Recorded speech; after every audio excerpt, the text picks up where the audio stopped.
آباد سے خبر شامل کرتے ہیں۔ ہمارے T V channel bureau chief تحسین حیدر رشید کی رپورٹ کے مطابق اسلام آباد صدر مملکت آصف علی زرداری سے وزیر اعظم یا محمد شہباز شریف کی ایوانی صدر میں ملاقات۔ تفصیلات کے مطابق ملاقات میں نائب وزیر اعظم، وزیر خارجہ سینیٹر محمد اسحاق ڈار اور وفاقی وزیر داخلہ سید محسن رضا نقوی کی بھی شرکت۔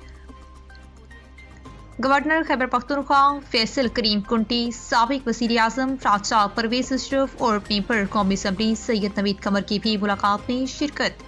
وزیر اعظم نے صدر آصف علی زرداری کی صحت کے لیے نیک خواہشات کا اظہار کیا۔ ملاقات میں ملک کی مجموعی سیاسی، معاشی اور سیکیورٹی صورتحال پر گفتگو کی گئی۔ صدر مملکت اور وزیر اعظم کا ملک کی ترقی کے لیے مل کر آگے بڑھنے کا عزم کا اعادہ۔ صدر مملکت اور وزیر اعظم کی پارلیمنٹ میں قانون سازی کے امور پر بھی بات چیت۔ دونوں رہنماؤں کا قانونی امور پر تمام سیاسی اسٹیک ہولڈرز کی مشاورت سے آگے بڑھنے کا فیصلہ۔